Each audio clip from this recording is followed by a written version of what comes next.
Hola, buenas tardes a todos quienes nos observan, que están acá en el Zoom, aquellos que se van a ir sumando y también a quienes nos visitan en soyantofagasta.cl y soycalama.cl. Primero voy a presentar a Ricardo Román,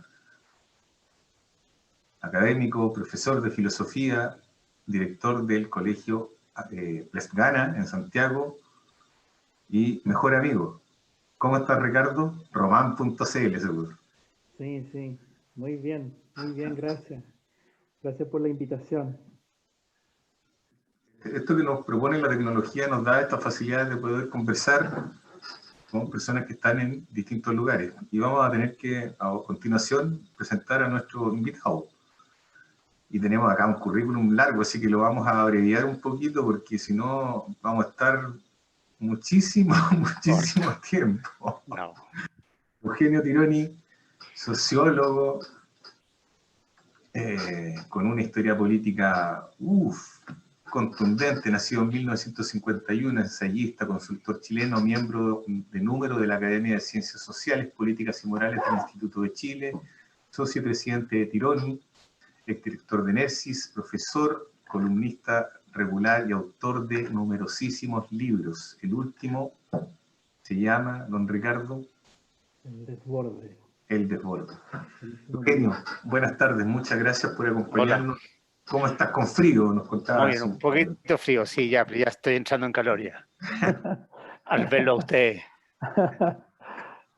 Oye, Eugenio, ¿cómo estás en lo personal? Uno inevitablemente es difícil hacer la distinción entre lo que fue el desborde, el estallido social, desborde como lo llamas tú, y lo que estamos viviendo con la pandemia. Se produjo un continuo. ¿Cómo ha sido en lo personal esto para ti, tu familia, tu grupo cercano, amistades, qué sé yo?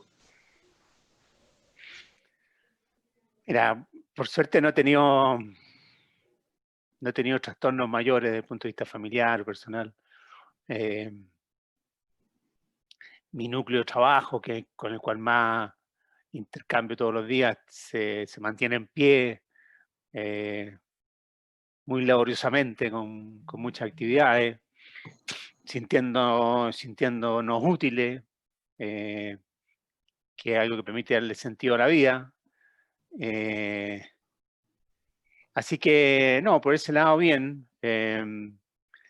Uno a mi edad, yo tengo 68 años, uno ya pensaba que había entrado en el camino del panteón, o sea, ya por el camino pavimentado al cementerio, ya no quisiera producir más perplejidades, más trastornos, más desconcierto, o lo único que venía a la muerte nomás, respecto al cual no es posible revelarse. Claro. Pero, pucha, esto que nos ha pasado desde el 18 de octubre y ahora esto en particular ha sido bien traumático, pero también bien vitalizante, ¿eh? Porque es una experiencia universal. Porque para el 18 de octubre nos decían, ustedes los viejos no entienden. Ustedes los viejos nos heredaron un orden que creían estable y que estaba grabado en piedra. Y a ustedes les da miedo este despelote y ustedes, digamos, no quieren que nos volvamos a nuestra vida doméstica, a nuestra vida privada, pero no, nosotros queremos, los jóvenes, tomar la bandera de la historia en nuestras manos. Y nosotros nos sentíamos un poquito acomplejados, porque le hallamos bastante razón, porque mal que mal todos hemos pasado por éxtasis semejante. Y en mi caso, que lo viví con bastante intensidad. Pero hoy día estamos todos en la misma, no se arranca nadie. ¿Eh? De capitán a paje estamos viviendo esta perplejidad, y en ese sentido esto es una experiencia bien democratizadora. No, esto rompe raza, rompe segmentaciones sociales y rompe sobre todo una de las segmentaciones más importantes, yo creo que vivimos hoy día, que es la etaria, digamos, la de generaciones. Así que en eso estoy, pues, tratando de... Genio. Y, o sea, porque lo que tú dices, yo te vengo siguiendo algunos de tus libros anteriores, y en general a ti siempre te ha dado por nadar contra la corriente, digamos. Y si uno va a tu historia del no, viene de hace mucho tiempo, ¿no? con la renovación del socialismo, con la concertación, la transición, con Lagos, y en general, en las anteriores veces, después la historia te ha ido dando la razón, digamos, y ha ido funcionando. En el momento ha sido bien controvertido la mayoría de las veces. Y ahora mismo pasa esto que tú, o sea, a mí me encantó, me fascinó el libro El Desborde porque nos da luces, una cosa que fascina es que nos da respuestas. O sea, uno no puede buscar respuestas, sino que te amplía las preguntas. ¿Ya? Quizás puede ayudar un poco a focalizar el problema, el diagnóstico, pero por ahí seguir, digamos. Y quizás también más va por el lado del método que del fondo, de la forma que del fondo. ¿Sí? O sea, cómo nos entendemos, cómo avanzamos, esta metáfora con Chernobyl, de buscar ensayo y error, de hacer acuerdos con otros, y eso es bien fascinante, pero también es bien contracorriente, digamos, del ambiente imperante en Chile. O sea, hoy día, más bien en las redes sociales, los columnistas, está como otro ánimo, ¿no? Intelectuales que se están dando duro entre ellos, senadores que son muy razonables, que dicen que por ningún motivo van a buscar acuerdos. Entonces, hay un ambiente también dentro de toda esta pandemia y de esta cuarentena que también, como subterráneo, que también sigue un cierto ciclo que partió quizá en octubre o mucho antes. Y que tú lo explicas, quizá lo más esto de que en el fondo es cultural de la individualización, la humanización, que se salió de control, digamos, que es un poco el título de nuestra conversación. A ver, es cierto que yo por algunas razones que me conducirían, digamos, y me han conducido a, a, a un análisis muy profundo, digamos, respecto a mi propia personalidad, pero sí, he tenido históricamente la tendencia de nadar contra la corriente. O sea, como que es una manera como he ido configurando mi propia identidad. Y esto me pasa desde adolescente, y me enfrentaba tengo una particular irritación frente a los dogmas. Me producen urticaria y mi tendencia es a buscar el otro lado, a ponerlo en cuestión, a ver la parte oscura. Y esto me ha significado, claro, efectivamente, enfrentarme muchas veces, digamos, en el mundo de la política, y a veces muy intensamente. Claro, tú te recordabas la renovación del socialismo, y también fui nadé mucho contra la corriente respecto a la explicación del golpe de Estado. También navegué contra la corriente respecto a lo que era la UP más oficial, digamos, en tiempos de Allende, aunque yo era un cabro chico, pero... y así, pues me ha pasado efectivamente respecto a cómo enfrentar a Pinochet, respecto del no, de la transición a la democracia, del fin de la transición, que era una cuestión que yo planteaba, digamos, por ahí a comienzos de los 90, porque me parecía que entender la vida de uno, que es bastante breve, como una permanente transición, me parecía poco atractivo. O sea, y que era mejor aceptar que la vida son ciclos, pero no permanente una transición, porque la transición además supone que uno llega a una parucía, que uno llega a un mundo perfecto, y como ese mundo perfecto no existe, no lo llamemos a esto transición, llamémoslo como queramos, pero no lo llamemos transición. Bueno, pero efectivamente he tenido ese approach a la vida. Este approach cristalizó mucho o se consolidó mucho ahora unos 15, 18 años, básicamente por lectura, pero uno lee y le hace sentido de lo que lee aquello que encaja con una vivencia personal, ¿cierto? No. Entonces, encontré, digamos, una manera de conceptualizar esto. Esta duda, digamos, este culto a la perplejidad o este espíritu crítico este rechazo al rebaño, a la manada. Y eso fue, como digo, hace unos 18 años, yo creo que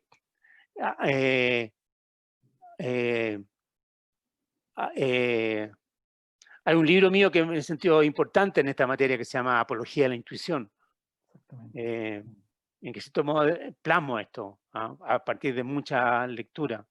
Y es aceptar lo relativo que son las verdades, los límites que tiene la razón, la fuerza que tienen las creencias y creencias que tienen orígenes inmemoriales, inidentificables. Y en ese sentido lo difícil que es prever el futuro, lo difícil que es suponer que hay un camino claro. Tú decías ayer en el Mercurio, tú decías que el futuro de hoy día, y un poco lo mismo que te ha pasado es de la experiencia de fracaso grande que hubo como sociedad o como generación, pero también sobre el futuro que está bien incierto, ¿no? O sea, quizás la palabra es la incertidumbre para adelante, ¿no? O sea, por ejemplo, dice que quedan 1500 versiones del coronavirus todavía, que pueden migrar, digamos. Entonces, yo creo que, para adelante, digamos. Claro, yo no creo que hoy día haya más incertidumbre que ayer. Yeah. O que el presente hay más incertidumbre que en el pasado. Lo que pasa es que en el pasado éramos más ciegos a la incertidumbre. Y creíamos que ya sea la divinidad, la naturaleza, la ciencia, nos ofrecía, o el liderazgo, el carisma, nos ofrecían certidumbre. Y hoy día, con una humanidad más educada, más sofisticada, más conectada, hemos dejado de creer en esos artefactos, en esos dispositivos.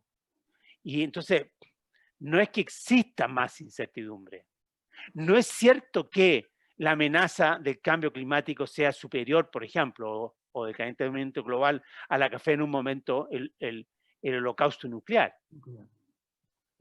Lo que sí es cierto es que hoy día somos más conscientes de ello, o más bien tendemos a comprarnos menos las respuestas categóricas que en el pasado nos comprábamos, provenientes, como digo, básicamente de la ciencia, porque por lo menos desde el siglo XIX en adelante, antes venían de la religión, porque la ciencia es la que ha dado fundamento a la política.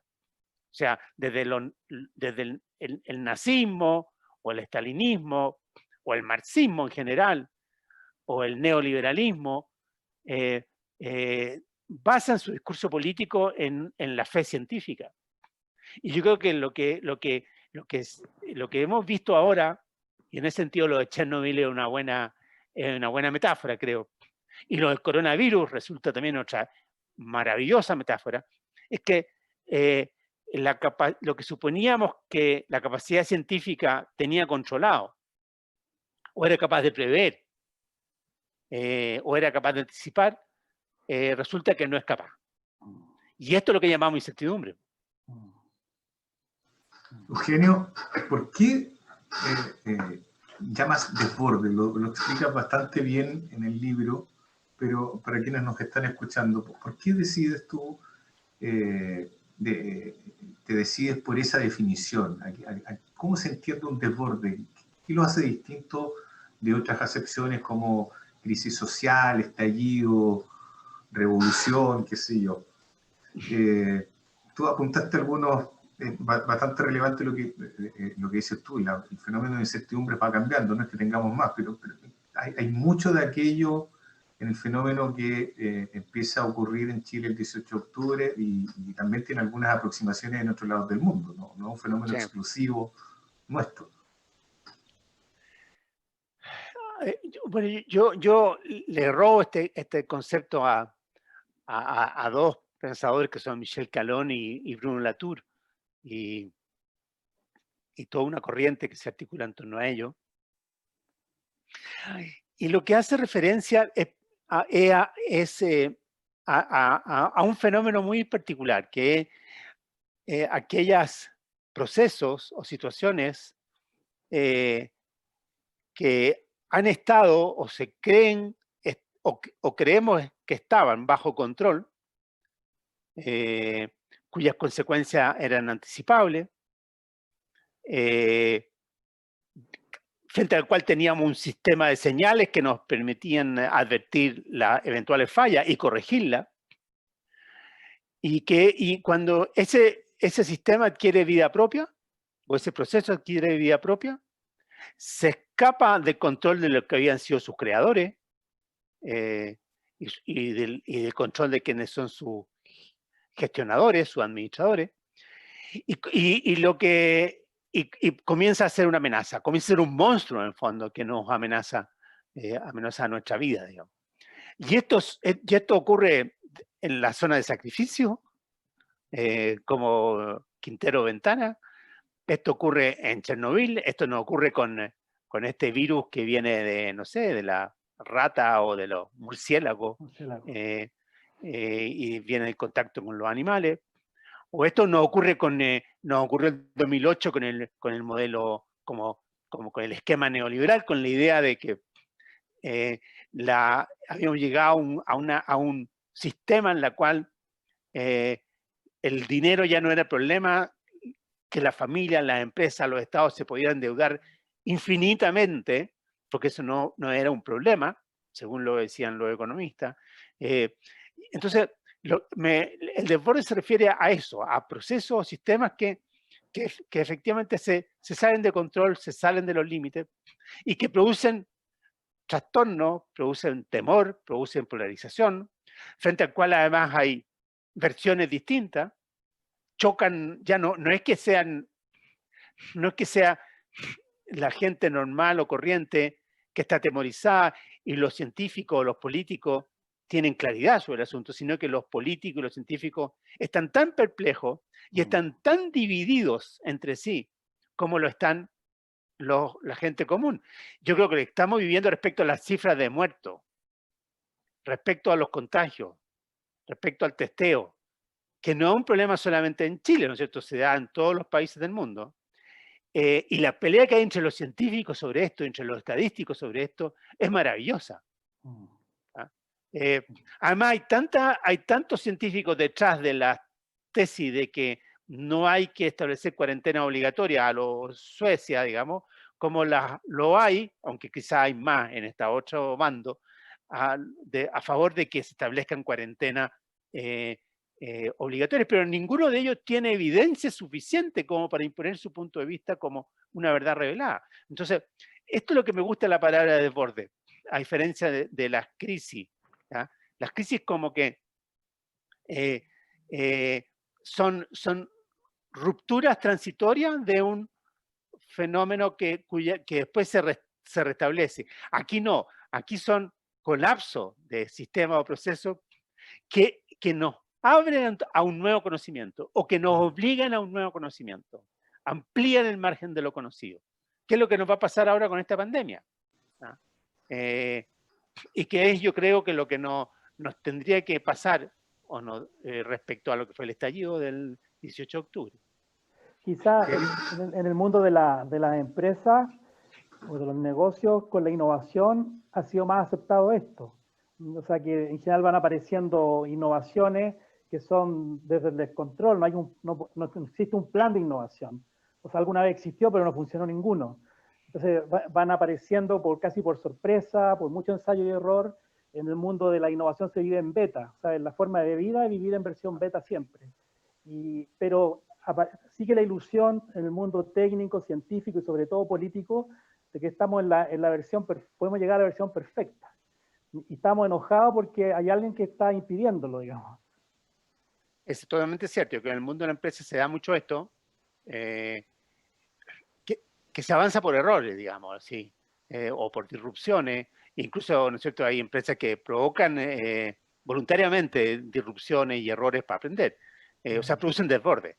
Ahora, esto mismo ocurre en la ciencia. La ciencia es un sistema que se basa en el desborde. O sea, yo pongo elementos, combino elementos para producir un resultado sobre el cual no tengo certeza, ¿ah? O que creo que va a producir un resultado A y puede producir un resultado C. Y si se produce el resultado C, me gano el premio Nobel. Si produce el resultado A, probablemente voy a ser uno más del montón. Entonces, la ciencia está orientada al desborde, ¿no es cierto? Pero a nosotros nos cuesta mucho admitirlo, porque admitir un desborde es admitir el límite de nuestro conocimiento. Y admitir el límite de nuestro conocimiento es admitir que perdemos el control de las cosas. Y admitir perder el control de las cosas es nos hace sentirnos muy miserables, nos hace sentirnos realmente muy mal. Nosotros asumimos que lo humano es tener el control. Ese afán infinito Y particularmente a nosotros los hombres, particularmente a los hombres. Oye, Eugenio, una de las conclusiones o hipótesis que tú planteas a propósito cuando haces la interpretación del desborde es que Chile requiere un cambio de modelo. No, yo no te diría un cambio de modelo. A mí lo que contra el cual yo me sublevo contra la noción de modelo. Okay. Porque la noción de modelo supone que existe una forma perfecta o superior y estable de organización social, económica, y una forma a la cual tenemos que adaptarnos. Y una vez que nos hemos adaptado, hemos llegado a la meta. Yo creo que eso fue en un momento una noción necesaria frente al temor que teníamos a la anomia, al caos y a la violencia. Me refiero a lo que fue el pre y luego el periodo de la dictadura e incluso los primeros años post-dictadura. Y por lo tanto, necesitábamos construir un tabú. Y el modelo cumplió la función del tabú. O sea, lo que estableció los marcos de lo prohibido y el marco de lo sagrado. Esto no se puede tocar, porque si lo tocamos, vuelve el caos. Y si vuelve el caos, vuelve la violencia y la violencia entre nosotros. Entonces, lo que yo digo es que el gran problema que hemos tenido en Chile es que creímos que podíamos mantener esa noción indefinidamente y no nos dimos cuenta que en realidad ya no éramos niños, ya habíamos perdido ese temor visceral, que estimamos que tenemos una capacidad para fabricar nuestro propio destino más alta de la que creíamos tener hace años o décadas atrás. Y por tanto no necesitamos este tabú. Necesitamos siempre otros tabúes, sí, eso es inevitable. El mundo, o sea, la vida humana descansa en tabúes, digamos. Incluso eso lo hace a uno más libre, no más esclavo. ¿Por qué? Porque los tabúes permiten que uno no tenga que invertir su pensamiento y su energía en ciertas cosas que son mecánicas. O sea, si yo entro en una iglesia, hay una liturgia, hay un rito, hay un momento para cada cosa, y hay un atrio y algo que es sagrado, que es intocable.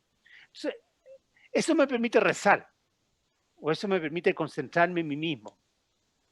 Y eso, los ritos, que es la meditación, o el yoga. Como reducir complejidades, ¿no? Reducir complejidad, claro. Crear estructura muy ritualizada, con mucha liturgia, que a uno le permiten centrarse en uno, estar con uno mismo. Porque de lo contrario uno tiene demasiado ruido. Y los tabúes cumplen esa función. Entonces, yo no digo que uno pueda desprenderse de todo tabú. Habría que quemar a Freud, entre otros. y había que terminar con la religión. Claro. La religión es un tabú consentido, digamos, consentido. Pero, Ahora, pero lo ese que voy en tabú todo caso, también, porque lo del modelo me parece que no me gusta en el sentido que vamos a cambiar, vamos a pasar de este modelo a este otro modelo, a este otro modelo. No, una sociedad madura no tiene modelo. Probablemente es una conversación que está pendiente, ¿no? Es un traje hoy día que está complicado, quedó demostrado con el desborde, y probablemente, bueno, ahí Ricardo puede avanzar mucho más. Las sociedades son conversaciones, y ahí tenemos un fracaso en la conversación entre líderes y entre ciudadanos, para arriba y para abajo y horizontalmente. Esa construcción es probablemente la que está ahí eh, en interrogante, en suspensión, No, yo creo, sin saber para dónde va. y yo creo que eso es lo que a mi juicio particular hace tan interesante lo del proceso constituyente. Y me parece, desde ese punto de vista, que fue una genialidad intelectual, y también una osadía política, haber planteado como respuesta, como remedio, digamos, al estallido, el proceso constituyente. Ahora, este proceso constituyente tiene aún más sentido después de este segundo estallido, porque este segundo estallido nos está obligando a replantearnos una cantidad enorme de cuestiones, ¿no es cierto? Enorme de cuestiones, en todos los planos. Y por ende nos obliga a revisar nuestras reglas de convivencia. ¿Y qué mejor que hacerlo a través de un proceso como el constituyente? En lugar de convocar a un comité de expertos, que es lo que se está intentando hacer en otras partes del mundo, como en Francia, por ejemplo. ahora, este tabú hizo que dos generaciones, quizás la mía y la tuya, no matáramos a los padres, digamos. Nos quedamos esperando y llegó la tercera, como dices tú, que no tuvo problema en hacerlo y lo quiere todo, digamos. Lo critica todo, lo duda todo y nos desprecia un poco también a los más viejos. Entonces, la conversación nueva para esta constituyente o es un desborde permanente o también cómo podemos construir algún borde, digamos, también. O sea, ¿hasta dónde llega Pero, este desborde? no, pero mi generación es distinta a la tuya. La mía no tuvo padre. ¿Ah? O sea, más bien, a mi padre lo matamos, Allende. Y nuestra vida, la mía al menos, fue pagar la culpa por esa muerte. Entonces, fueron ustedes, tu generación, la que no nos mató a nosotros. ¿Ah? Ahora, sale esta nueva generación que no tiene problema en matar a los padres y además en matar a los padres para reivindicar a los abuelos. Sí. En el fondo nos acusan a nosotros de haber matado a Allende. Y a quien reivindican es Allende. Y idealizan la unidad popular. Una unidad popular que nosotros no la idealizamos. ¿Ah?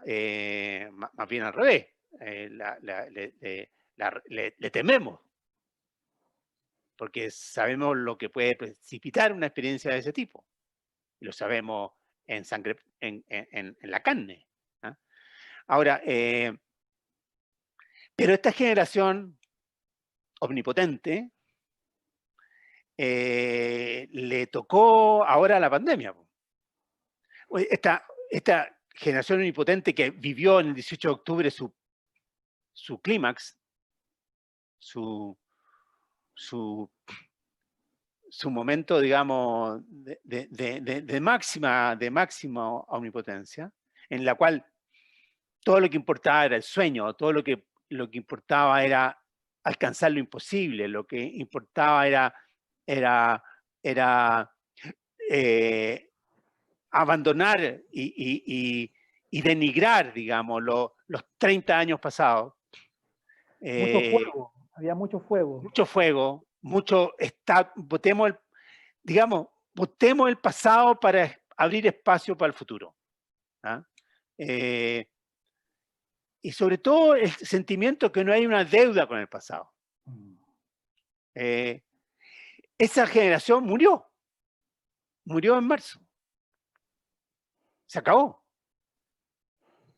los jóvenes de hoy, los que eran los ex-millennials, van a tener que usar por lo menos 12 años de las vidas que les queda, o sea, todo lo que fue su juventud.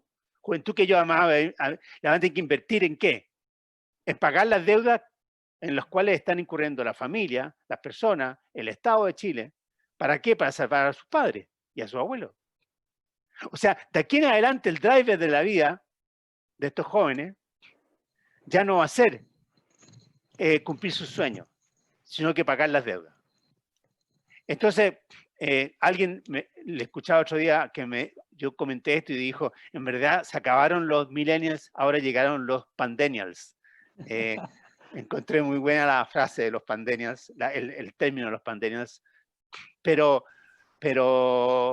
en ese sentido, mira, a toda generación nos ocurre en algún momento que tenemos que pasar a ser adultos. Ser adulto es tener más deuda que sueños.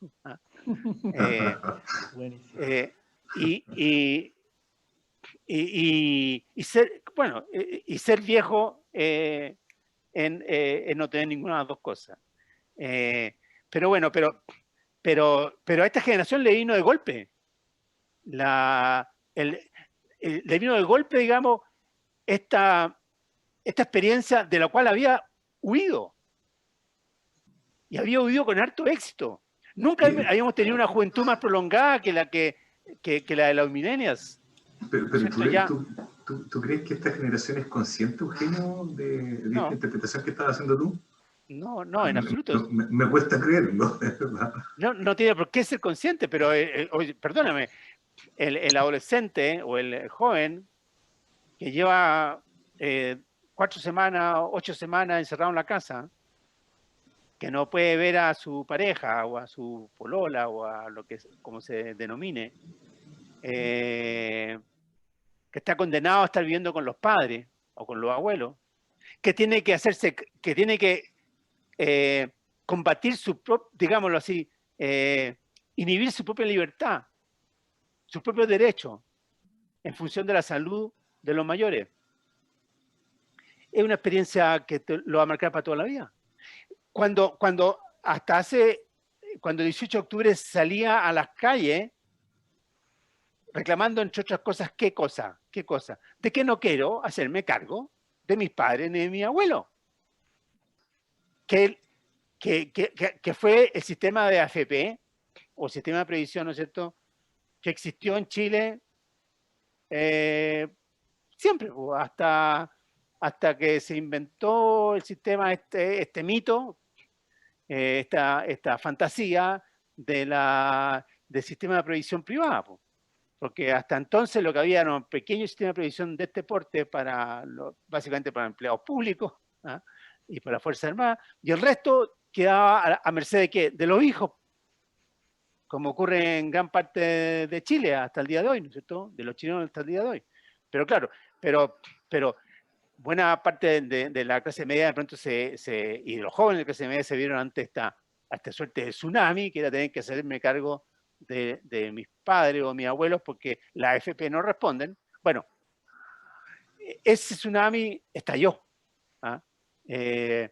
Sea cual sea la reforma que se haga, y ojalá se haga y sea buena, al sistema de pensiones, igual van a tener que pasar muchos años pagando las deudas en la cual estamos incurriendo en este momento. Y ahora, hoy día, una cosa que tú dices en tu libro, esto de que conviven distintos universos, distintos grupos, tanto como identidades, como preferencias políticas, como en el trabajo. Entonces, quizás lo que más general es la fragmentación. Y una fragmentación grande que va a pasar, que lo que estamos conversando ahora más bien es clase media, digamos. Y hay otro mundo ¿cómo lo ves tú ese otro mundo? El mundo que no ha podido irse no ha podido quedarse en cuarentena, que también va a aparecer. Muy buena, entonces, muy buen comentario. No es el mundo de octubre. No, muy buen comentario aquí. Grandes interlocutores tenemos acá en esta tertulia. Efectivamente, yo creo que lo que hemos visto emerger es el mundo, en cierto modo, que había sido ocultado por octubre. y que es el mundo, digamos, primero del trabajo manual, del trabajo físico, que es un trabajo del cual todo el mundo quiere huir. O sea, si uno abre carrera en una universidad, ¿no es cierto?, las primeras que se van a llenar van a ser las humanistas, po. El resto es un trabajo menor, prosaico, trivial, o la artística. O sea, ser gestor cultural es bastante más interesante que ser operario de una máquina en un taller. Y para qué decir ser artista. ¿Ah?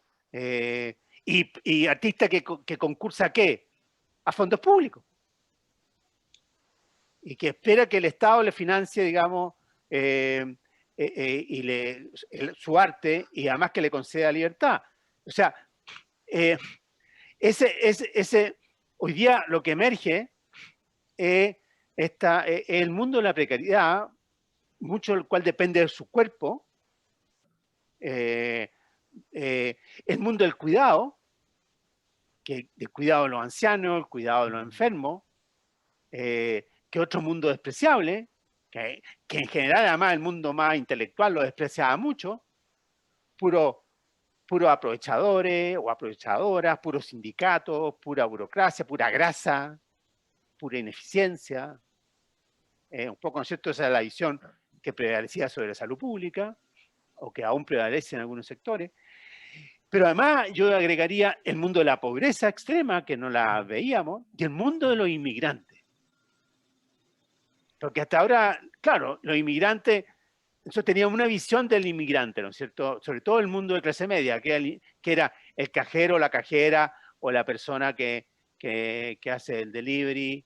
Pero de pronto está ese mundo del inmigrante, pero hay un inmigrante mucho más precario,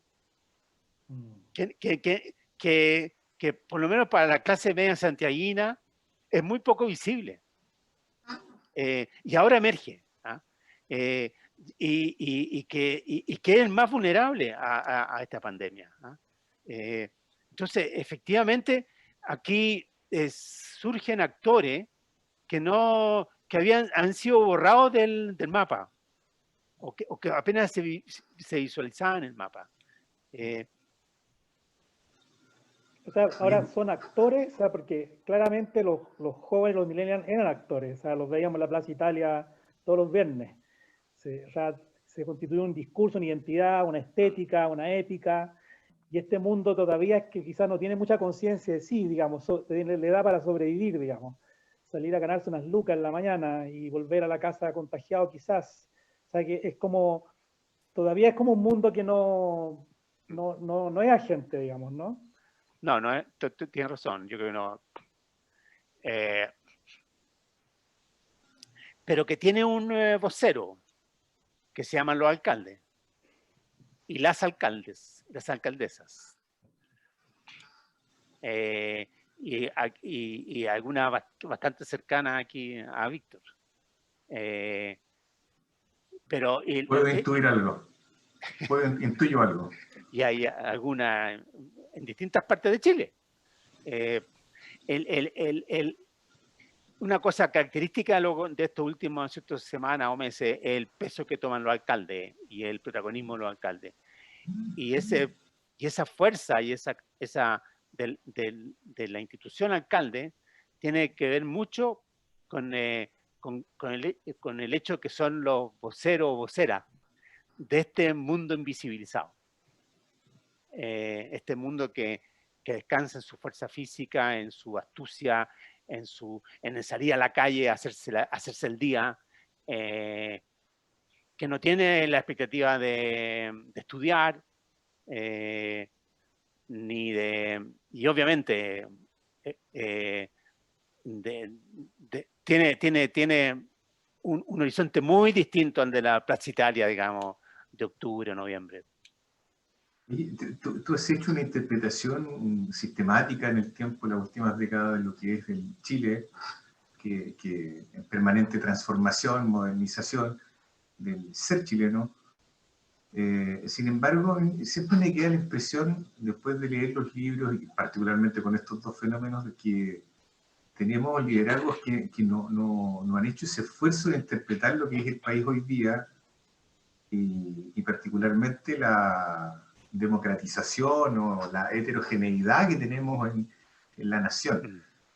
Puede que esté ahí uno de los grandes sustratos, uno de los grandes, una de las grandes causales de estas crisis, y de por qué, con otra pregunta que me gustaría hacerte a continuación, el Estado tiene tanto problema, lo público tiene tanto problema con la sociedad nacional. No, a ver, yo creo que efectivamente el gran problema que hemos tenido el desacoplamiento entre las élites y el pueblo, llamémoslo así. Y este pueblo, además, como decía Ricardo recién, mucho más fragmentado, con identidades mucho más complejas, que ya no son simplemente, no están basadas solamente en la dimensión socioeconómica, sino que también en variables culturales, educacionales, étnicas o de nacionalidad, de lugares de nacimiento, etc. Yo creo que en ese sentido yo me siento muy culpable de esto, porque yo creo que también aquí hay un déficit intelectual. O sea, nosotros los intelectuales, o los que fungimos como tales, perdimos nuestra capacidad de influencia sobre las élites, particularmente políticas. Si uno observa lo que fue la acción de las élites políticas en los años 80 y buena parte de los 90, estaba fuertemente influida por el mundo intelectual. Y un mundo intelectual que tenía los pies en la tierra, que conocía lo que eran las ollas comunes, que conocía lo que eran las juntas de vecinos, que sabía lo que eran los sindicatos, que estaba ahí. Lo que pasó después es que, por una parte, que el mundo intelectual sacó los pies de ahí y se metió un poco en estas catedrales de vidrio que son las universidades, o se dedicó, como en el caso mío, al mundo de la consultoría y mucho más vinculado a la empresa, aunque la empresa igual te da un cable a tierra, ojo, un cable a tierra muy importante. Y el mundo político se encastilló, se convirtió en una burbuja cerrada, autorreferente, que se autorreproduce, como lo vimos en esta bochornosa sesión del Senado hace pocos días atrás. Yo, de hecho, yo participé en la campaña de Frei Ruiz Tagle. Segunda parte. La segunda, claro, eso fue el 2000, esto fue después de 2009. Y participé, pese a no haber tenido nunca un vínculo con Frei de ninguna especie, porque me pareció que existía la posibilidad de digamos, por preservar la concertación. No fue pésimo, ¿cierto? Le fue pésimo y le fue mala a la concertación, primordialmente por una razón, porque se dividió, porque se emergió el fenómeno Marco Enrique Ominami. Y yo pensé, y emergió el fenómeno Piñera, que es el mismo que tuvimos después, ahora. O sea, la concertación histórica recibió dos mordiscos. Un mordisco por la derecha, que fue Piñera, un mordisco por la izquierda, que fue Marco Enrique. Entonces, y yo escribí un libro a raíz de eso que se llamó Radiografía de una derrota, y el subtítulo era ¿Cómo Chile cambió sin que la concertación se diera cuenta? Que lo escribí inmediatamente después de la elección. Bueno, con ese libro no pasó nada, digamos. O sea, más bien, recuerdo, pero como si fuera ayer, la reacción de actores políticos, algunos de los cuales siguen hoy día plenamente vigentes, que simplemente dijeron, esto no se discute. Poner esto en discusión es una deslealtad. Bueno, incluso recibí esto como la empleada doméstica, ¿no es cierto?, que la echamos de la casa porque la pillamos robando, sale después contando intimidades de la vida familiar. Oye, pero O sea, ¿no te da la impresión de que este es un fenómeno que es más grande que Chile también? Hay bastante reflexión respecto de que es un fenómeno global, o sea, tenemos un problema de interpretación de lo que está ocurriendo. Trump es probablemente el mejor ejemplo, ¿no? Un tipo que era observado como un personaje de televisión, poco serio, pero termina sentado en la Casa Blanca como el sujeto más poderoso del mundo. Bolsonaro, en Europa también tenemos otros tantos, entonces Pero también está algo está Merkel. pasando. También está Merkel también. Afortunadamente está Merkel también. pero es cierto lo que tú dices. Lo que pasa es que con la ideología, la grande ideología, digamos, como el marxismo, el liberalismo, el conservadurismo, pasó lo mismo que con las religiones. La gente dejó de creer en ella. Y no solamente dejó de creer en ella, sino que la empezó a mirar con sospecha. Y comenzó a mirar a quienes eran sus guardianes como traidores a los principios que defendían. O sea, a los políticos les pasó lo mismo que a los curas.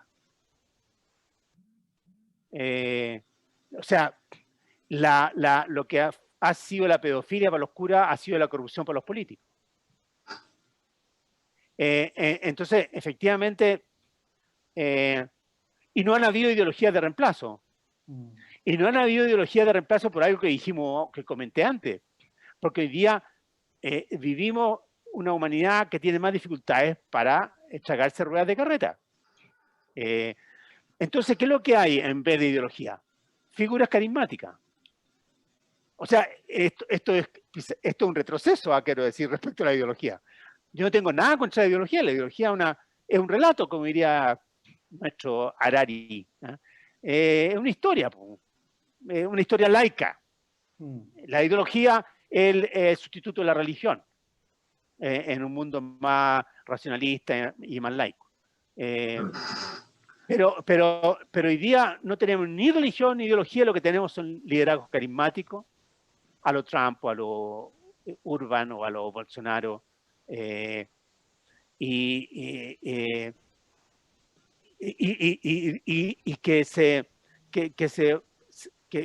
que invocan los impulsos más primarios, lo hacen por periodos cortos de tiempo.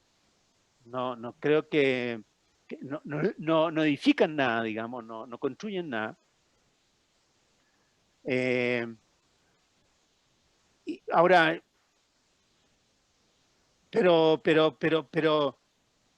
es que está difícil ser elite en estos tiempos. Está difícil ser elite. No se lo deseo a nadie. Porque la gente tiene poca fe, inestable, demasiado inquisidora, cobra la cuenta al contado, no. Bueno, otra cosa que ha emergido que hace más difícil sin duda que la autoafirmación en la propia subjetividad, ¿no? Ante lo que tú llamas la carencia, la destrucción de las ideologías, y esto se nota mucho en las redes sociales. Hay es lo que yo creo, y la confusión entre el juicio y la verdad, es que es un fenómeno muy amplificado en Chile y repetido en todo el mundo. ¿Y no incluirá eso también que la fragmentación también opera para la élite? O sea, hablar de la élite ya va a estar también complicado. Totalmente para cierto. que se pueda coordinar, organizar. O sea, como el comité central de la élite ya no... Está difícil. No, gremio. está difícil. No, es gremio. Los poderes fácticos. Se le llamó en algún momento. Es verdad. Pero también, es verdad, o sea, lo de las redes sociales tiene un impacto tremendo porque uno encuentra allí la confirmación para todo lo que cree. Y yo no necesito la confirmación ahora de la élite. Me basta con la que encuentre. Y yo puedo encontrar en las redes la confirmación para todo aquello que quiera creer. Y esto le pasa hasta a los más conspicuos. Uno se encuentra con científicos de renombre que invocan la falibilidad de la ciencia e invocan el cuestionamiento permanente de toda certeza y se compran cualquier tontera de las redes sociales. ¿Ah? Y consideren que todos los medios de comunicación, ¿no es cierto?, ya que estamos hablando en esta casa, en la medida que establecen algún filtraje, son todos parte de una conspiración. ¿No? Todos, por definición. ¿No? Entonces, las redes sociales tienen un impacto enorme, no hay ninguna duda.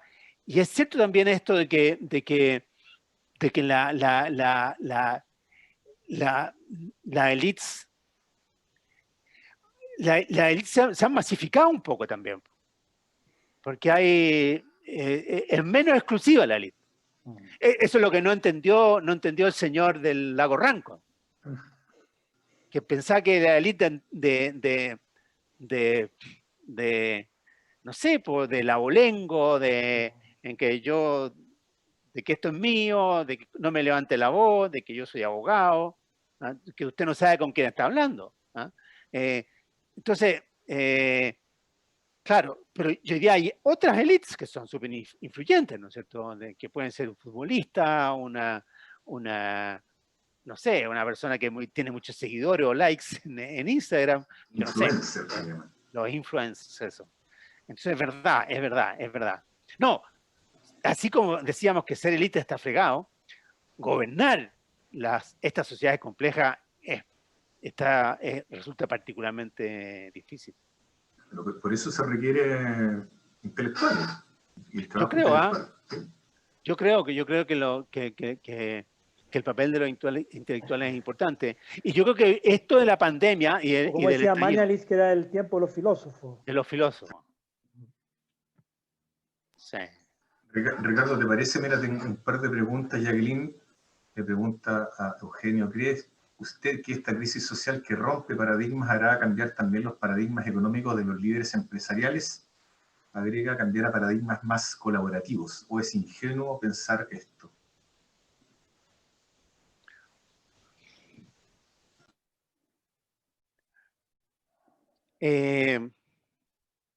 Yo estoy en el bando de lo autocomplaciente, entonces, o sea, de que tengo un cierto optimismo congénito.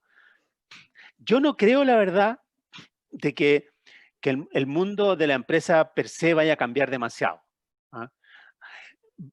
Habían tendencias de antes que eran importantes y que son importantes. ¿Ah? O sea, todo lo que es la lógica de justificación de la empresa ha venido cambiando, ¿no es cierto? A raíz del calentamiento global, a raíz del cuestionamiento a la doctrina Friedman.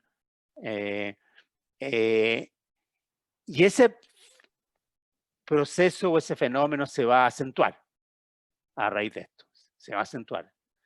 Yo creo, pero por otra parte, la organización llamada empresa se va a ver reforzada porque muestra y está mostrando una capacidad de reacción bastante relevante frente a un desborde o una crisis como la que estamos viviendo.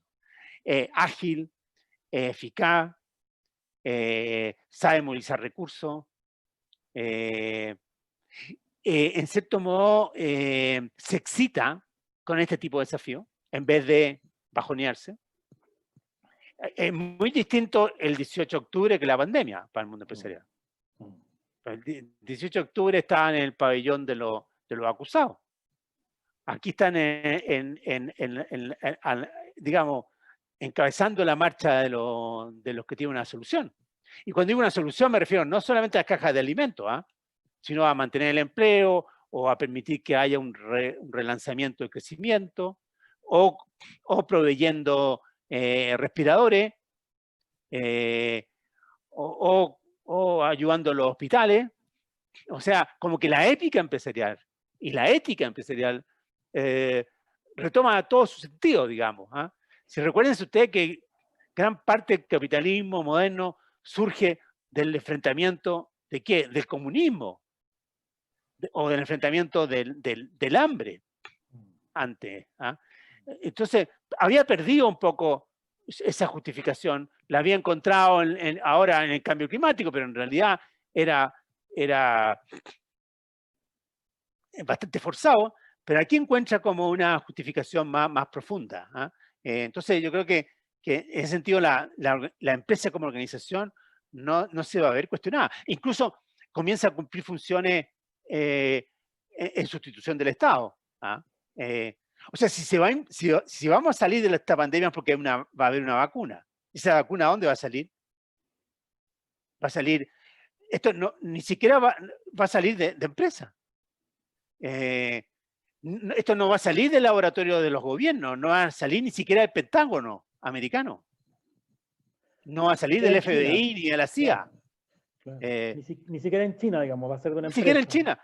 Van a ser probablemente coaliciones de empresas. ¿Y quién está detrás de todo esto en gran parte? ¿Quién es alguien que está detrás? Bill Gates, que me parece una figura pero sumamente importante y que puede ser muy icónica del mundo que viene. ¿Y quién es Bill Gates? Es un tipo un talentosísimo empresario, un empresario que no brota de la herencia, sino con el conocimiento, que integra ciencia y emprendimiento, o ciencia y organización, digamos, y que desde hace 15, 18, 20 años deja lo que había inventado, que es Microsoft, lo abandona, o lo deja en manos de los administradores. ¿Ah? El zorro lo dejó en manos de los... ¿Quiénes son los otros? El zorro y el... Se me fue. Bueno, lo dejó en manos de un animal más tranquilo, más quieto. Y él se dedicó a la Fundación Gates, a buscar nuevas cumbres, digamos, nuevos desafíos.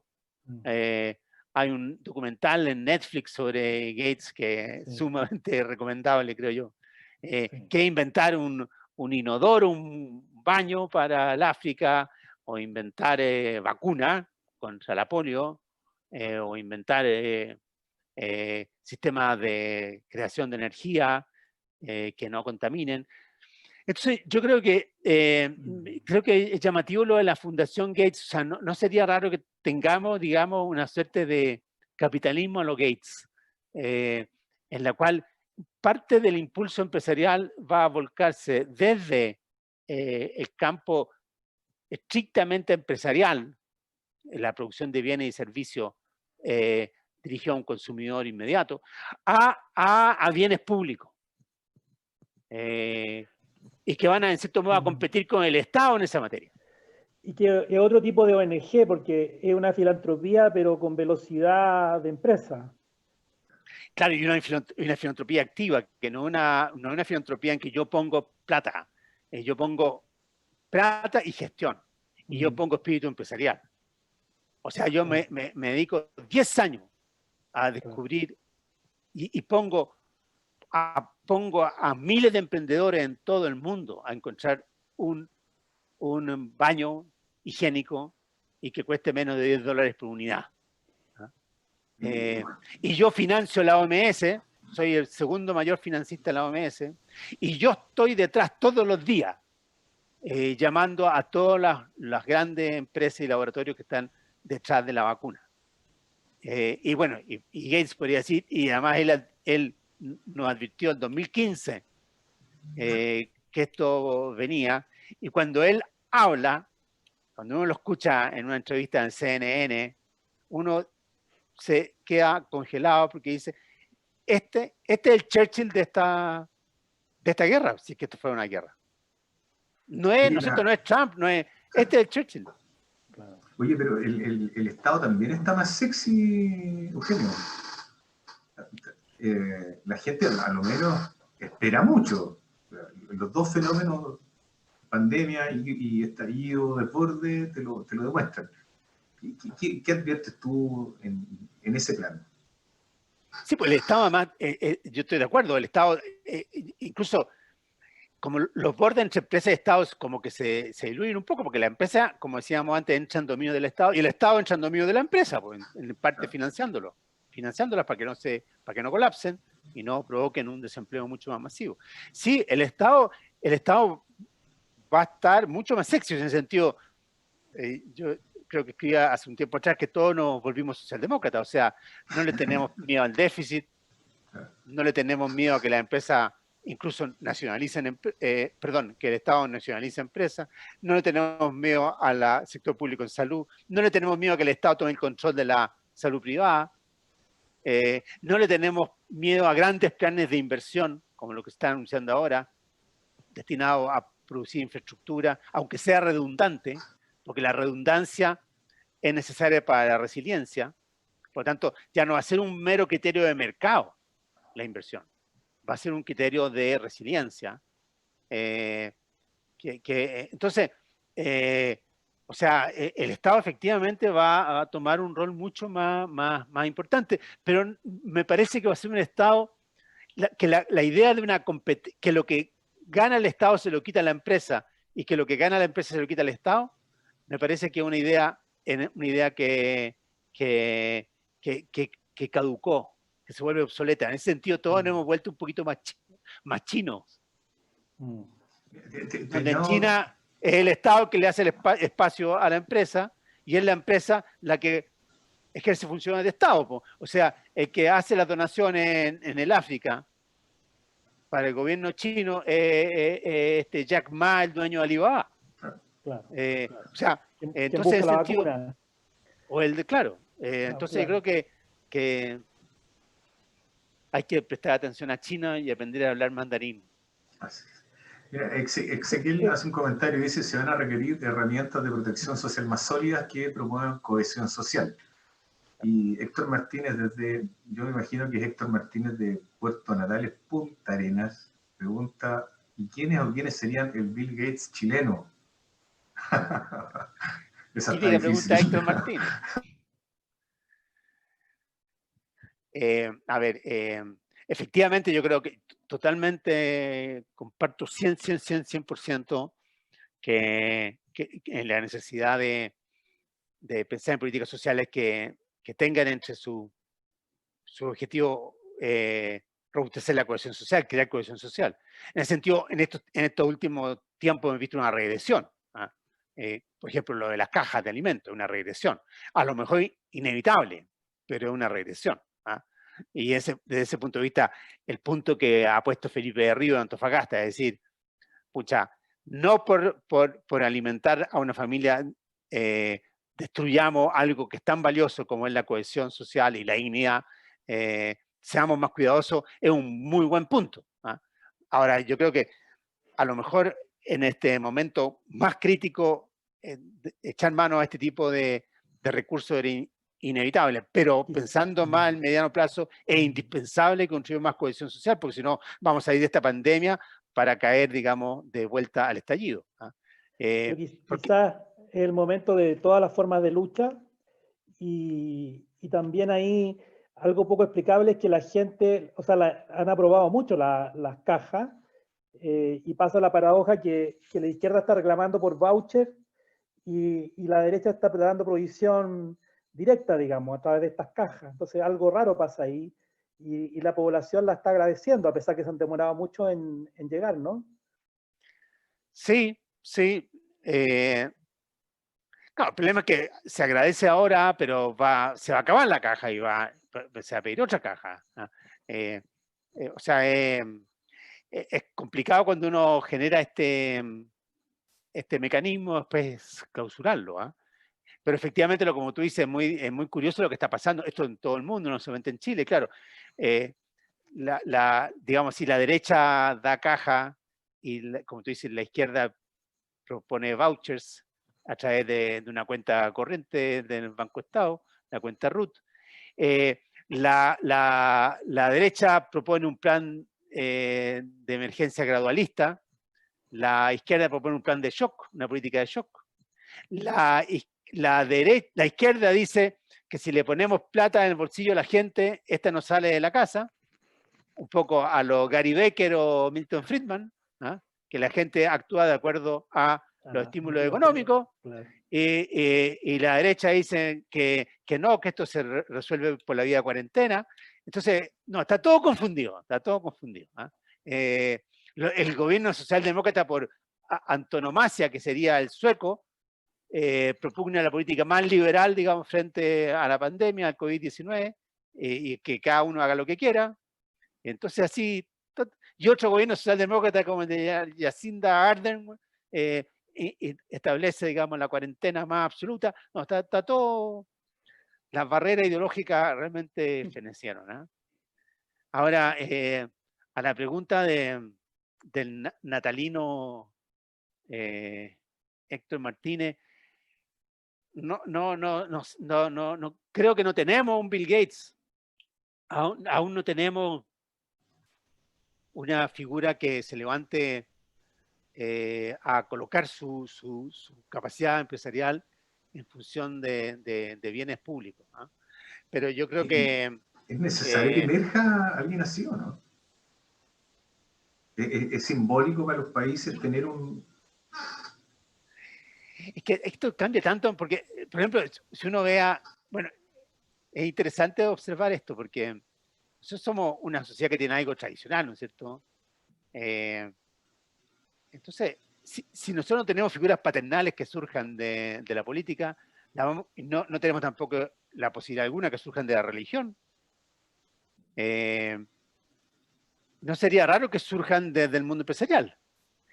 Por ejemplo, yo tuve la suerte, hoy día me cruzo los dedos porque estuve en la India en noviembre, ¿ah? O sea, justo después del estallido, que hoy día, ¿cuándo podría haber viajado otra vez a la India? O sea, eso se...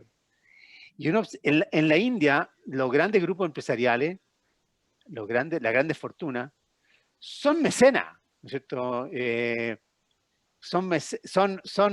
Son filántropos, mecenas, en todo, en lo social, en lo cultural, obviamente en lo educacional, y seguramente eso lo damos por descontado, en lo político, ¿ah? En tener un peso extraordinario.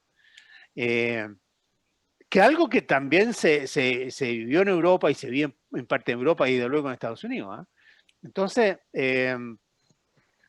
a mí no me extrañaría que en Chile surjan figuras parecidas. Y lo hubieron, digamos, bueno, a principios del siglo XX, en el siglo XIX. Federico Santamaría es un gran ejemplo, por ejemplo. Por supuesto. Bueno, los generadores de la Universidad de Concepción, de la propia Universidad Austral, no, mucho. Lo que pasa es que a nosotros la pandemia Friedman nos pegó muy fuerte. Y el mundo empresarial dijo, aquí nosotros nos guiamos simplemente por el mercado, la función de las empresas es solamente crear ganancias para el accionista, y de todo lo demás que se ocupen los políticos, que ya veremos cómo lo manejamos. ¿Ah? Y esa cuestión yo creo que no da más. Me gustaría saber tu opinión respecto de la visión de Sloterdijk sobre los estados panópticos controladores producto de COVID-19. Una pregunta, lo que está pasando en China. Algo ha puesto Harari, nuestro amigo, también bastantes columnas poniendo el foco particularmente en ese fenómeno, el control que pueden hacer los estados y privados de la persona. Bueno, como uno aquí está diciendo puras cosas políticamente incorrectas, yo diría que eso no hay que pensarlo como una proyección, como algo que puede ocurrir. Eso es algo que está ocurriendo, que ha venido ocurriendo y que creo que inevitablemente va a ocurrir. Lo que pasa es que todos somos sensibles al tema de perder nuestras libertades cuando hablamos en abstracto, pero cuando se trata de elegir música en Spotify o película en Netflix o elegir libros o qué sé yo, entregamos nuestra libertad, digamos, como si sin ningún escrúpulo. ¿Eh? O sea, yo creo que la posibilidad de detener este fenómeno, digamos, en cierto modo, tiene que ver un poco con lo que hablábamos antes de los rituales de la liturgia. O sea, uno cede libertad para automatizar funciones que le permiten destinar la energía a fines más creativos. Y es una de las cuestiones que te ofrece, digamos, el mundo de Internet y las redes sociales, que te permite olvidarte de la libreta de direcciones, que te permite olvidarte no tienes que venderte los números de teléfono. Y te podéis destinar esa energía a hacer otras cosas. No sé si más edificantes, pero por lo menos uno cree que son más edificantes. Claro. Y hoy día cuando... ¿Ah? El motor de búsqueda elige por ti, digamos. Exacto. Y si hoy día estos motores de búsqueda, efectivamente, que probablemente va a ser una alianza entre Apple y Google, el algoritmo te asegura una ruta sanitariamente libre de contagio, no hay ninguna duda que ya, ¿no es cierto?, existe esa app, en que te advierte, no sé, no sé si en Corea o no sé a dónde, que te advierte si te estás metiendo por una ruta peligrosa. Digamos, y si eso me significa perder márgenes de libertad, no veo manera de detener esa ola.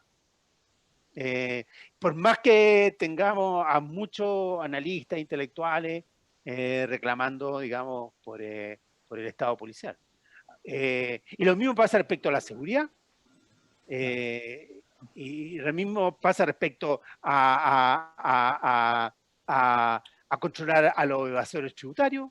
Lo mismo pasa respecto a la velocidad de los automóviles y así. Entonces yo ahí soy medio escéptico respecto a este asunto. Y sobre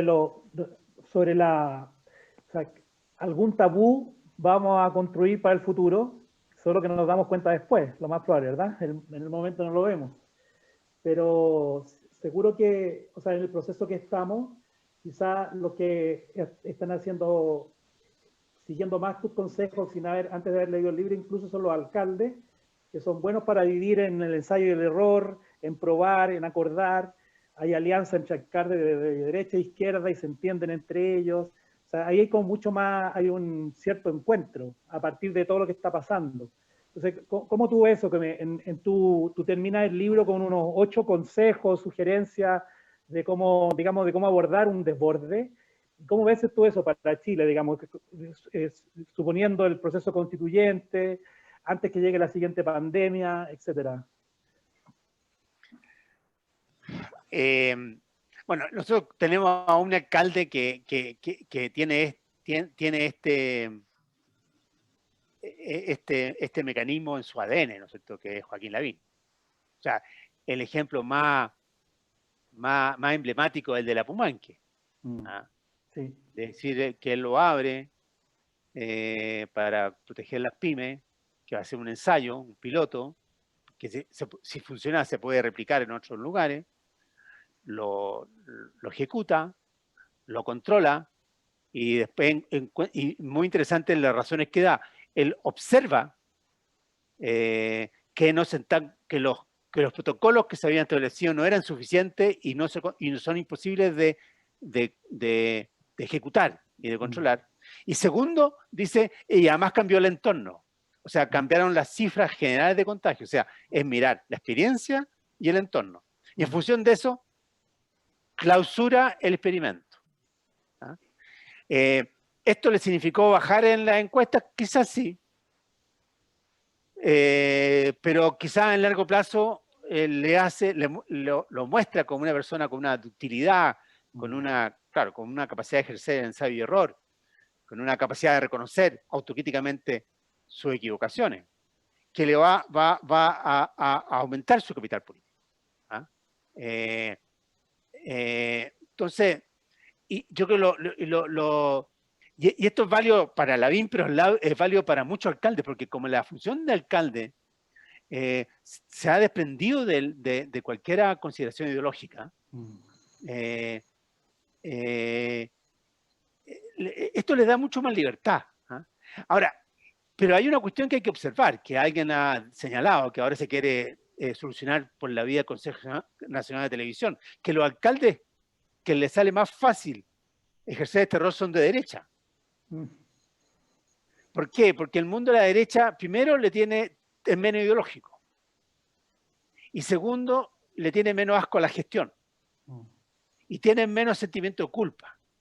Esta cuestión le sale fregada a la izquierda, que es más ideológica, más culposa, le hace asco a la gestión, la considera una cuestión menor. Prefiere 1000 veces hacer planes que encargarse de la gestión concreta. Entonces, este es un mundo difícil para la izquierda. Pero la izquierda no tiene líderes gestores. Tiene líderes retóricos. Entonces, son líderes buenos para el relato. Un ejemplo maravilloso es Bachelet, pero no que son malos para la gestión. Y yo creo que no sé, puede ser ese un problema, por lo menos en lo inmediato, ¿eh? Y por eso uno no ve líderes de izquierda o de centro izquierda. ¿Y no puede ser eso un incentivo para creer menos en las reglas de juego democrático? Si eso lo aleja de los resultados electorales en el futuro a la izquierda. No, lo que es interesante es, claro, vieron que lo comenté, pero no lo expliqué, de que un grupo de los partidos, creo, de la centro izquierda, le piden al Consejo Nacional de Televisión que intervenga para no darle tanto espacio en los matinales a los alcaldes, porque la mayoría son de derecha. O sea, es una norma para evitar que los alcaldes de derecha tengan rating.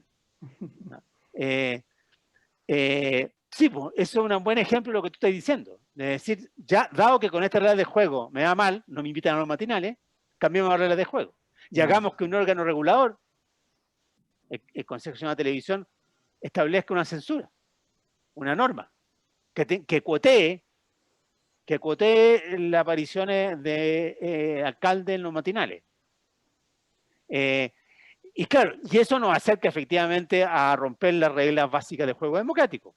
Porque ¿por qué no, si vamos a cotear los matinales, ¿por qué no coteamos el Parlamento? ¿Y por qué no coteamos a los presidentes de la República? Sí, yo creo que es un estímulo, digamos, si el mundo de la centroizquierda estima que en esta atmósfera no tiene posibilidades de éxito, podría haberse tentado a saltarse las reglas de juego. ¿Sí? Oye, Eugenio, te habíamos pedido 1 hora, pasamos largamente el lapso y todavía me queda una pregunta, una específica de Antofagasta, que tú conoces bien el territorio, has hecho investigación y trabajo acá en la zona. Te coloco un poco el contexto. En Chile estábamos acostumbrados a las incivilidades, a la violencia en Concepción, Santiago, Valparaíso, y Antofagasta no estaba en el mapa. Y a partir del 18 de octubre, yo creo que a los antofagastinos y a todo Chile en general, los que conocen la ciudad, les llamó mucho la atención la cantidad de episodios de violencia y la magnitud de los mismos. Esto se da, como tú sabes bien, en una región que técnicamente es rica, con un PIB per cápita muy alto, con una industria como la minera que es eje estructural, se la quisiera cualquier región. ¿Qué adviertes tú, qué ves en este fenómeno? ¿Qué es lo que pasó en Antofagasta que nos cuesta leerlo?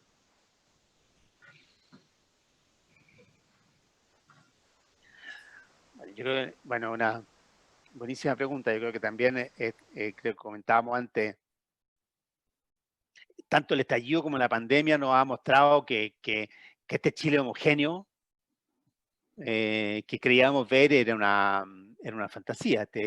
Chile es mucho más diverso geográficamente de lo que imaginaba. ¿No es cierto? Hay respuestas que funcionan en algunas regiones o algunas ciudades que no funcionan en otras. Ahora, ¿qué es lo que uno ve en Antofagasta? Seguramente tiene que ver algo con lo que hemos comentado antes. O sea, de un lado, niveles digamos, la extracción de la minería y la riqueza de minería ha sido un imán, digamos, que ha traído población, parte de la población migrante, y una población que ha estado, que ha competido en parte con la población local, por los espacios, digamos, por las ocupaciones, por las oportunidades, y se ha creado una suerte de coalición entre la población local, digamos, más los inmigrantes, en términos de que el sueño chileno no se cumple. ¿Ah? Y se quedan en los márgenes, en las periferias, en los campamentos, en situaciones, en condiciones muy precarias, y la ilusión que los movilizó o que sintieron que se les había prometido, digamos, no se cumple. ¿Ah? Yo creo que hay algo de eso. Y lo segundo que hay es también un fracaso de la élite. Porque también, si uno habla de la élite en abstracto, ¿no es cierto?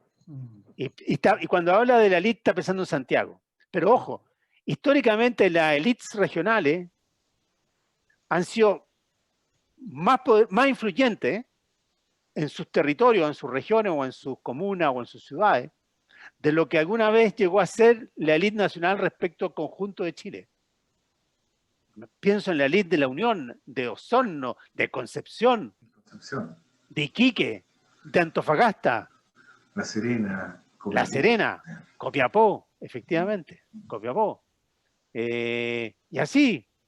Y esas élites, en cierto modo, han sido pulverizadas en los últimos 40 años, 50 años, pulverizadas económicamente por las grandes empresas y los grupos que se manejan de Santiago, intelectualmente, porque muchos de los profesionales, de los hijos, nietos migraron o han migrado, peso político lo han perdido, ahora lo vuelven a recuperar un poco atrás de los municipios, pero durante un largo tiempo lo perdieron ante la maquinaria de los partidos. El peso cultural es sumamente escaso, a duras penas, digamos, esto se mantienen los medios de comunicación en las regiones. Entonces, yo creo que esa capacidad de la élite de proveer de algún mínimo de cohesión en sociedades desiguales o en entornos desiguales se fue erosionando, y eso en parte es lo que ha vivido, creo yo, Antofagasta. Entonces yo no creo que sea correcto echarle solamente la culpa al empedrado. Aquí también como la élite y las instituciones de la región deberían hacerse la pregunta de qué están haciendo mal. Fallo sistémico. Oye, Ricardo, yo creo que hemos cumplido el ánimo, a ver si tú lo explicas, el ánimo siempre de esto va a ser conversar. Nos pusimos ese objetivo, le advertimos a quienes nos están viendo acá en el Zoom y en Soy Antofagasta, Soy Calama, que tenemos la intención de, ojalá todos los miércoles, tener a entrevistados de la calidad y la gentileza y la generosidad de Eugenio, en el ánimo de conversar. No es una entrevista formal, periodística, Dios nos libre de eso, yo sé que soy periodista. más que nada queríamos conversar. No, yo por mi lado, muchas gracias, ha sido muy entretenida la conversación. Han salido, creo que por parte de ustedes, más que mía, pero muchas ideas, muchas inquietudes que por lo menos yo no había pensado, y se han dicho muchas barbaridades. Súper. Sí, bueno, esa era la idea, pues conversar y poder escuchar y aprender también mucho de ti, así que yo lo agradezco mucho y agradezco mucho la invitación. Este tono me gustaría que fuera más general en Chile, ¿no? Que conversar así en preguntas y no tirarnos respuestas, sino que más bien preguntas, y así amigablemente. Muchas gracias. Muchas gracias a ustedes. Estar menos cierto de las convicciones que tenemos, ¿no? A veces no es tan difícil. De verdad, Eugenio, un aplauso para ti. Muchas gracias por tu generosidad. Y a todos quienes nos están viendo, por Soy Antofagasta, Soy Calama, un cariñoso despedida. Que estén súper bien. Y a los calameños que recuerden que están en cuarentena, así que cuídense. Chao. Gracias. Chao. Okay.